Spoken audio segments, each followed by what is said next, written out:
There's no new event to narrate. And it's the terrible solitude of being alone together. And then even when it does remain fine and noble and rich, even in moments of greatest unity, there is a feeling of apartness after such an ecstasy. One hopes to completely submerge oneself, and yet one finds oneself back again. The hypochondriacs, of course, are lonely. And so we were asked to talk on this program about this subject of loneliness. And I'm going to give, after these facts, which we have just narrated, I'm going to give first the causes, and then I'm going to suggest some remedies. Now, I didn't know whether to use the blackboard or not. My angel is here, and I cannot think of any diagram that I could use. Just write causes on the board. So I'm afraid I will not be able to use my angel, but just before I came on the program, he wanted to know if I would play a game of golf with him tomorrow. And I told him that I was not old enough for golf because I play tennis twice a week. When I get old, I am going to play golf, and I'm going to have a wagon, too, to take me around from hole to hole. But he was telling me that the other day he was playing golf, and he drove off 225 yard hole it was, and the ball went right into the cup. And he looked up to heaven and he said, "Dear Lord, let me do this by myself." He's not a lonely angel, as you see.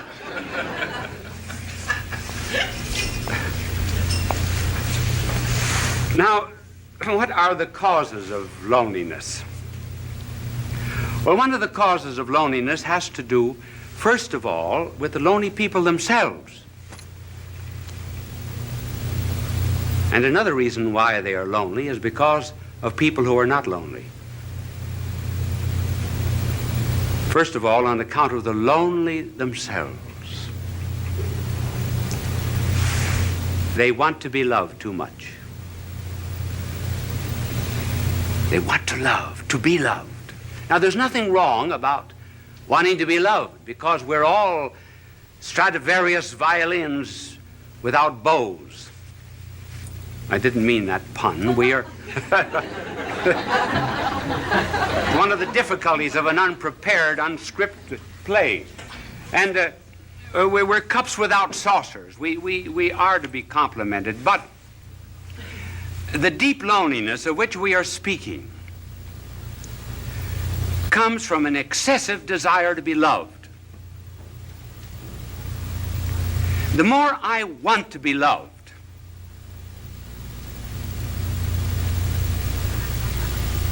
the less I am loved. The less I'm loved, the less lovable I become.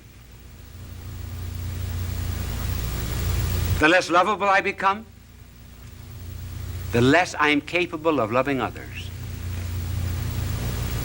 And that's how, by a desire to seek only oneself and to please oneself, one gets caught like a bird in a fowler's net. And the more one struggles to get out of this loneliness, the more one is captured by it.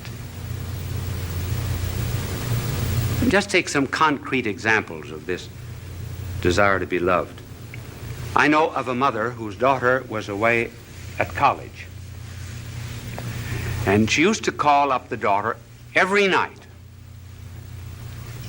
Would keep the daughter on the phone for an hour. And protested to the daughter that she was not appreciated as she should be. And because other girls in this college wanted to use the phone, she said to her mother, "Mother, I'm forbidden to use the phone anymore." One day, the superintendent had sent for her, and she was unable to answer the phone, and she told her mother, "Send someone to answer the phone for her." The mother said, "This is the end." And she refused to see her daughter again. Thus, by wanting too much to be loved without loving, one loses even the love that one seeks. And then there was a fiancée. She used to. I wonder if any of you young women in the audience ever do that. Do you know what she would do? She would write down in a book every time the boyfriend called how long he spoke. She also wrote down how often he wrote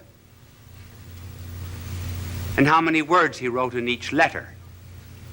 She felt that she wasn't loved enough, so she began writing herself anonymous letters, threatening her. And she said that these letters came from a well-known author in the city. And finally, she was exposed by this man whom she blamed, and eventually the marriage was broken off. She just loved too much, loved to be loved. And then there was the wife who felt that her husband was paying no attention to her, insisted that he stay away from work. She wanted to go to a picnic, wanted to go to the beach, and he found excuses many times, and finally he lost his job. The marriage broke up. So one of the principal reasons of loneliness, therefore, is this egotism which seeks only oneself. And you can already see the cure anticipated by the mere fact that we mention this cause. But then there's another cause of loneliness, and that's on the part of the people who are not lonely. They do not bring any love to these people.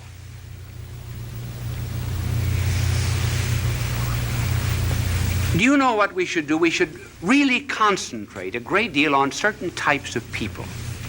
We should concentrate on the unfortunate, on the poor, on the socially disinherited, on the unloved, particularly the unloved, and on the ugly.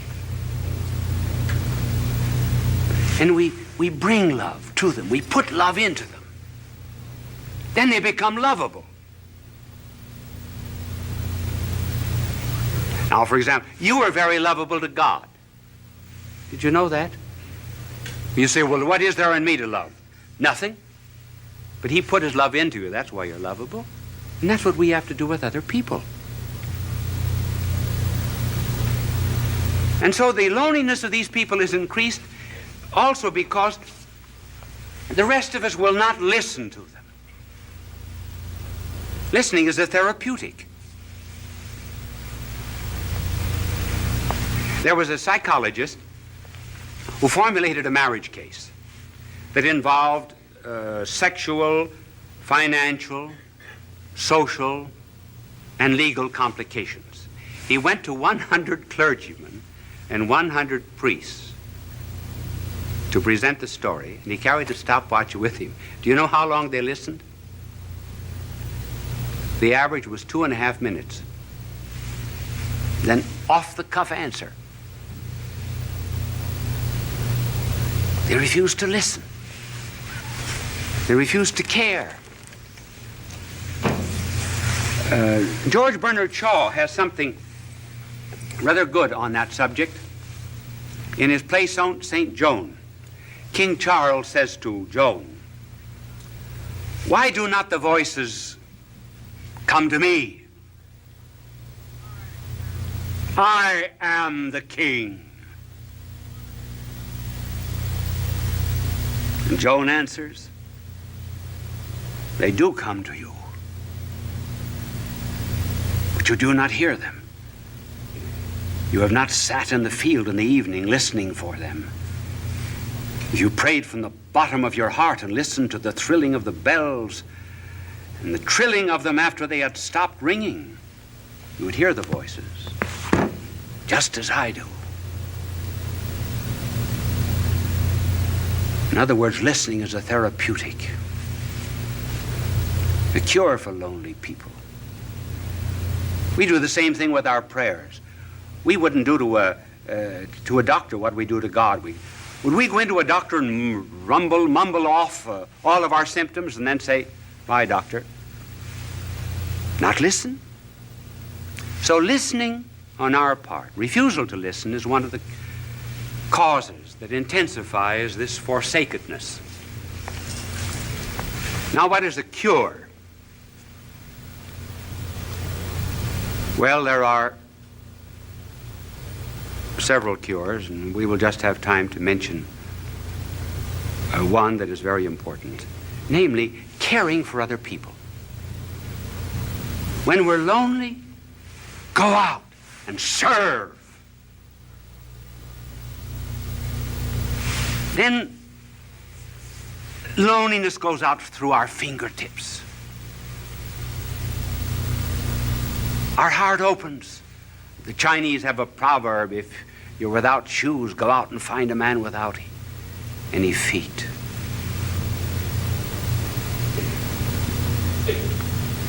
Caring for others. I remember when I first went to Europe to study, to do my university work as a young priest. The first Christmas I was lonely. I was really lonesome. I think it was the only time in my life I was lonesome.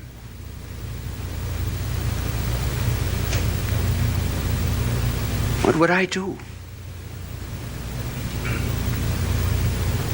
So I went to someone in the city of Louvain and asked for a list of the worthy poor. And I went to this particular alley. It was the wrong address, actually. I got into Rat Alley. And when the door opened, there, earthen floor, was a blind father at a stove. 10 children barefooted around the stove. A ladder leading up to the second floor. One bed upstairs, bed downstairs. The children slept crosswise. I asked the family what they had. This was Christmas Eve, what they had for dinner, and she opened a bag of straw. The children had no sabots, no wooden shoes. I took care of them for 4 years while I was studying at the university. Got them jobs, rehabilitated them. I felt at times perhaps they were drawing on me. But do you know that the day that I went up for my examination as a professor at that university, as I went in at 9 o'clock to face 200 professors, I saw the whole family coming down the street. I asked them where they had been. They said, for the last 2 days, we've been at a shrine praying for you that you would pass the examination. We walked all the way back. I was never lonesome again. That's the cure. Helping the neighbor. But here's something to remember, too. We think we should not be lonely. In this age of psychiatry, there are 2 or 3 conclusions that our world has drawn which are false. One is that we should never have a tension. Certainly we have tensions. We must have them. We've got body and spirit, and they go in opposite directions. They have 2 different landing fields. Certain tensions are normal. If we didn't have them, we would be abnormal. And then we're lonesome. Sure. There's a metaphysical loneliness. Perfection is not here. This is not our home.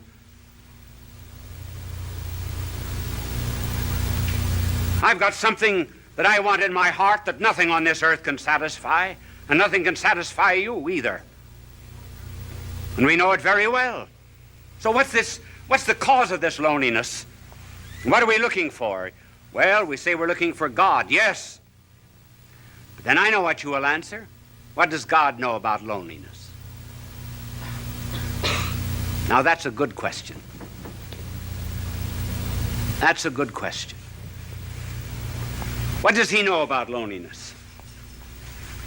Does he know anything about the loneliness, for example, of a babe in Afghanistan who has no better home than just straw? Does God know anything about the loneliness of a mother who has to gather up a child in order to escape a dictator and fly halfway across Africa?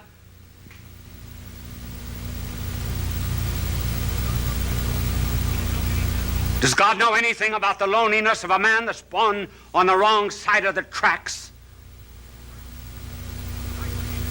Who's isolated socially from people simply because his hands are calloused with common labor and is denied decent society? Sure, does God know anything about that kind of loneliness, for example, in which one is expelled from a city, disowned by one's own people? Does he know anything about the loneliness of being deserted by friends? Does he even know anything about the loneliness of feeling doubts, doubts even about religion, doubts even which one cries out, "Why hast thou abandoned me?" Does God know anything about these things? Yes, those are good questions. Now suppose that there was a figure that came into all of this loneliness and so immersed himself in it that he would not immunize himself from it, would not cut himself off from it. Would you, for example, be the only one on the battlefield that was whole and not help any of the wounded? And so if there was a figure that came into this world of ours and refused to isolate himself from loneliness and felt it so much that blood poured out from his body, felt loneliness so much that as if all the robberies of the world were thrust into his hands, as if he himself were guilty, that felt all loathsome carnality so much that his flesh was hanging from him like purple rags. Suppose someone came into this world and went into all of this loneliness, took it all, and was not overcome by it, but conquered it all. Then what? Then I may be lonely every now and then, but I'll not be overcome by it. Then I have a captain, kind of a captain who did presses not a button in heaven from a celestial command. But I have a captain who stumbled to a throne.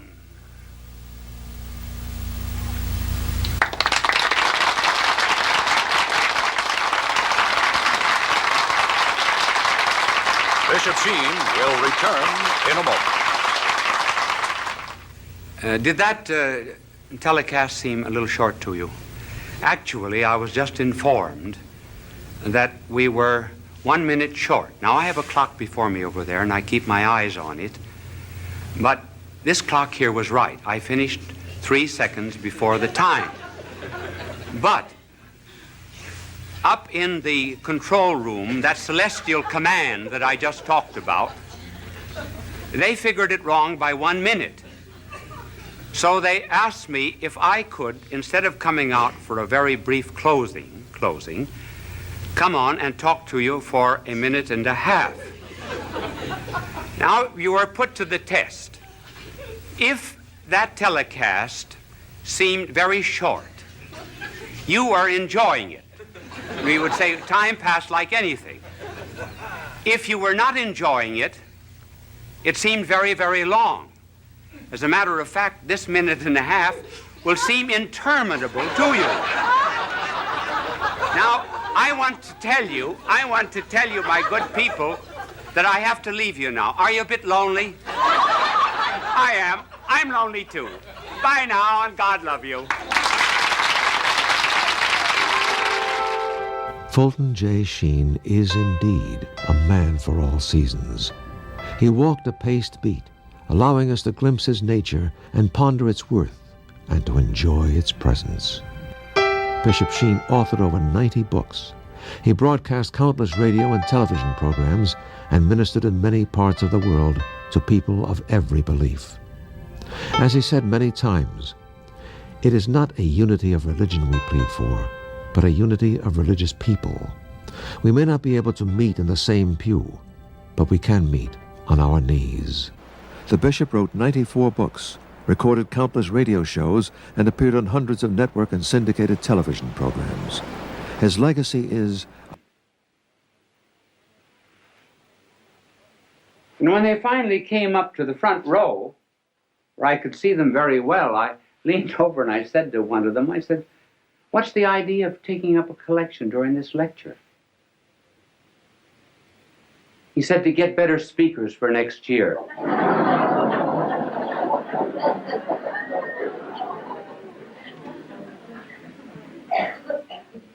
So I am not presenting myself as a model to you on how to talk. It's just merely that there have been so many letters coming to me asking me to give a few suggestions that I will give them to you. They are only personal. They may not apply to everyone, but I will give them to you for what they are worth. If I can talk now, I certainly couldn't always talk. There came a turning point in my life. It was in college when I was a freshman. I was on the debating team, which was in the college that I attended a great honor because they put a tremendous premium on debating. I thought I was good because, after all, I was picked as a freshman. I had to be good. And the night before the debate with Notre Dame University, the coach of our debating team, Father Bergen, called me over to his office and he said, "You are the worst talker we've ever had in this college." Well, that was a terrible shock to me. I said, "Well, if I'm so terrible, why did you pick me on the team?" He said, "Because you can think, not because you can talk." But he said, "You're going to learn to talk before you leave this room. Take a paragraph out of that speech, any paragraph you like." I remember we were talking on the Merchant Marine. I'll never forget, the paragraph began, "I think it needs no argument to prove," and so forth. So he said, "Stand up there against the wall," which I did. Now he said, "Go over that paragraph."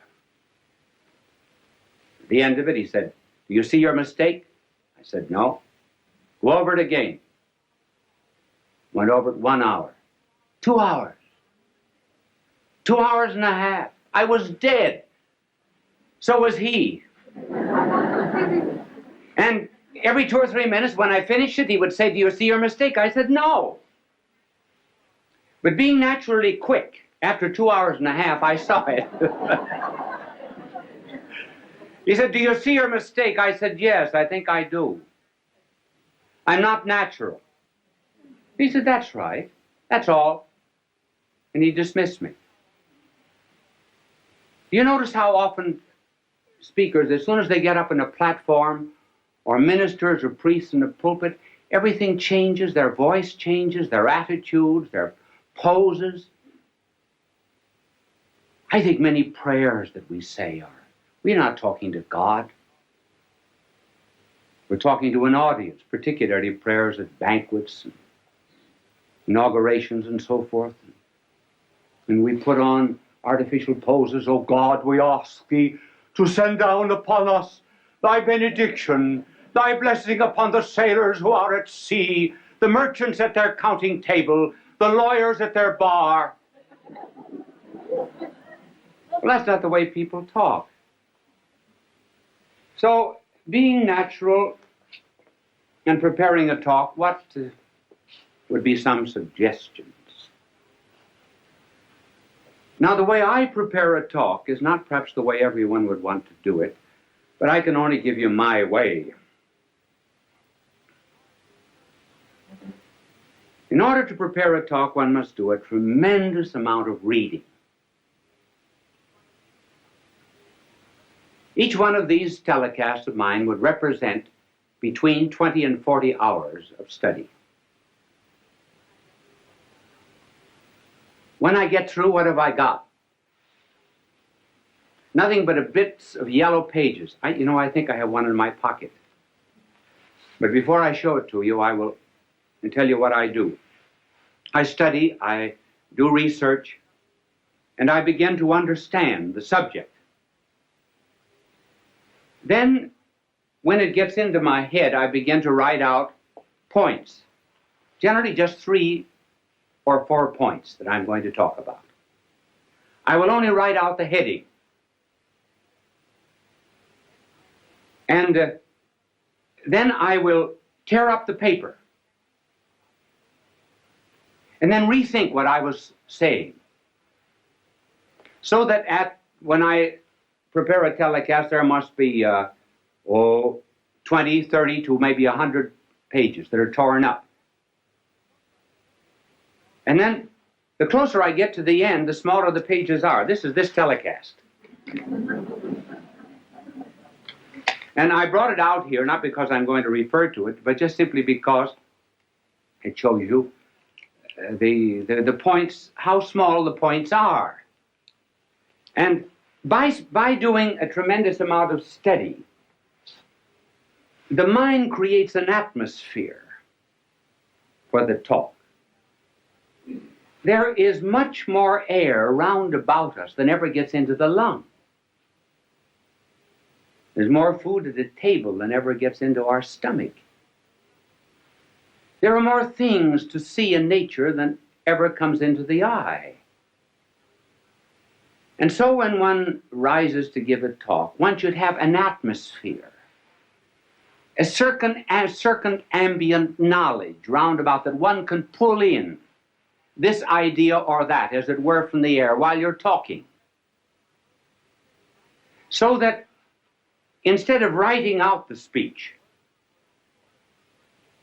word for word beforehand, and then memorizing it like this,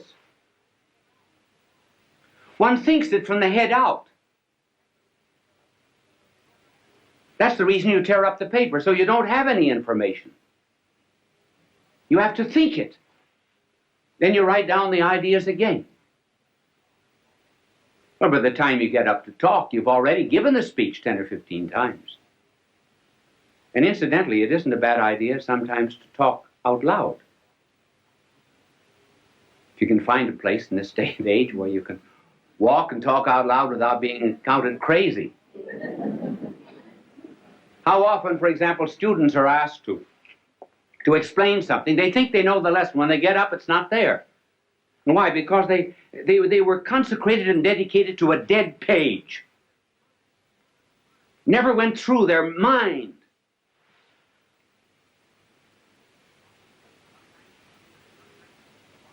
Sometimes teachers are just textbooks wired for sound. And studying is nothing but what is in print, passing from the mind of the book to the notebook of the teacher, or rather from the notebook of the teacher to the notebook of the student without passing through the mind of either. Now, this method of preparation is is hard. It's very much easier to write something out and then to learn it than to do it this way. Sometimes if you do not feel well when you're giving a telecast or a lecture, thoughts do not come. You cannot always recall exactly what you had in your mind. But at any rate, there's a spontaneity. That's what people like. Even the mistakes you make. Now, one of the reasons, for example, why people like to have me draw is because everybody in the audience can draw better than I can. They feel they're far superior, and rightly so. So if I make a mistake in talking, fine. That's good. They say, I could do it just as well as that. And they can.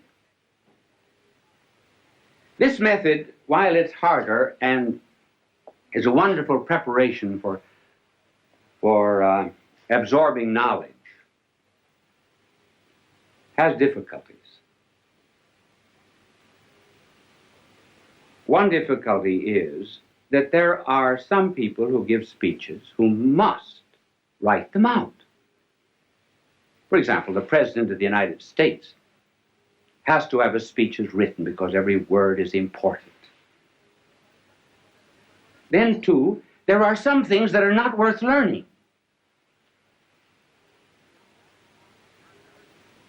John Barrymore, for example, would commit all the lines of Shakespeare by heart. But when he played in comedies and cheap movies and so forth, he absolutely refused to learn anything. He wanted helps outside. Now that's why people on television have to have aids that are outside. I do not use any kind of aid on the outside. If I read anything, I have it written out. Now there are two main props that are used in television.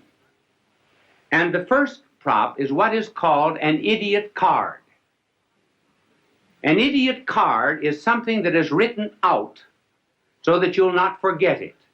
Now just suppose I were teaching you mathematics. Now I would be reading off this idiot card. And I would say to this vast television audience, 2 plus 2 equals 4. 2 plus 1 equals 3. 3 plus 3 equals 6. See, I don't forget it that way. Wonderful, isn't it? Now, you can... thank you for the idiot card. It was not an idiot that held it. It's only the card that's an idiot. And it's impossible for people who are constantly appearing, for example, on television, to study their lines or their commercials. And so they have to have them written out on these cards. But you can always tell, if you just look closely at anybody who's using an idiot card. This is generally the way.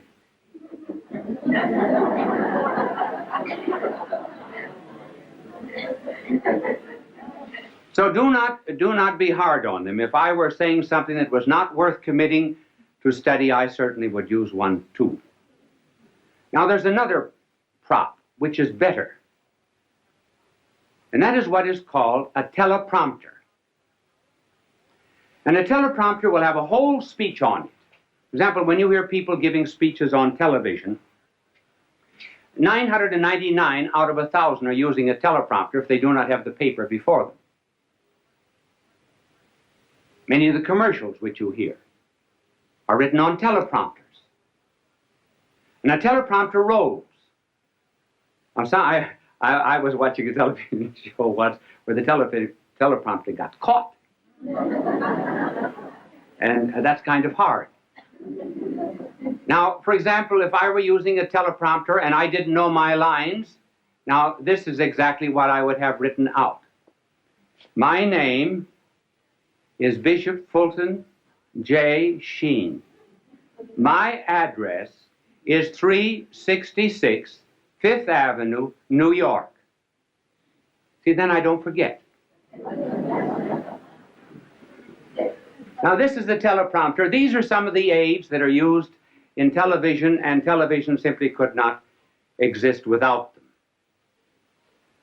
And they are helpful, too, simply because one is apt to forget. Many times, you're standing before a television camera. Momentarily, I can't think of the next point. Well, I'll throw in a story or something till it comes back to me. You don't know it, but I do. I don't get too embarrassed. I don't get flustered because I can't remember it. I remember, I was giving a talk once in Ireland at the Eucharistic Congress. I've forgotten when it was, a long time ago. If there was ever a time in my life I wanted to do well, it was then. And I was reciting a poem that I know just as well as I know the Our Father. It was a poem written by an Irishman, Joseph Mary Plunkett. And the poem was, I see his blood upon the rose, and in the stars, the glory of his eyes. His body gleams amid eternal snows, his tears fall from the skies. I see his face in every flower. The thunder and the singing of the birds are but his voice. And carven by his power, rocks are his written words. And I forgot the next line. The reason I forgot was because I had said something before that the audience seemed to have taken politically. I didn't want it to have political significance. So while I was reciting this poem, I was giving myself an intellectual spanking.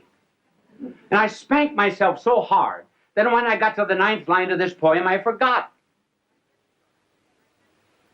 And I said to the audience, I forgot. Well, tremendous crowd there, tens of thousands of jaws dropped in disappointment. And when an Irish jaw drops, it collapses. So I had to get myself out of the difficulty. There came to me then a line of Patrick Henry. Not the one that you know. Oh, Patrick Henry also said something else. He said, when you're in difficulty in an oration, throw yourself into the middle of a sentence and trust to God Almighty to get you to the other end. And so I began. I didn't know what I was going to say, but I started. I said, I'm glad I forgot. So I didn't know how I was going to continue, so I started again. If I had ever wished to have forgotten anything, so I thought I'd give myself another jump on the springing board. If I had ever prayed to have forgotten anything, I should have prayed to have forgotten these lines of Joseph Mary Plunkett. I think there's beautiful symbolism in their forgetfulness. And that symbolism is that standing on the anvil of Ireland's soil, one should be able to hammer and forge out the sparks of his own poetry and not be dependent upon a magnanimous soul like Joseph Mary Plunkett.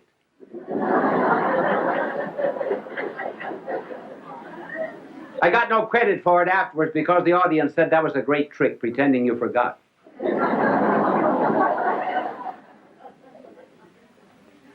It is always well to be prepared for such unexpected moments when you do forget. And even better still, when you're at a banquet and called upon to give a talk.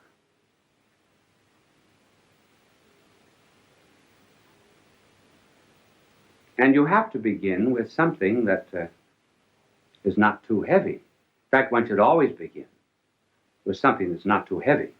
For example, you just simply cannot begin a speech by saying, ladies and gentlemen, Accipitor frontalis, the convoluted convolutions, the metaphorical abicliarum pelviarum. That's a little too serious. You have to start with something that's common to the audience. Now, I think the best story of all for being called upon to talk without preparation and unexpectedly was the delightful story of G.K. Chesterton.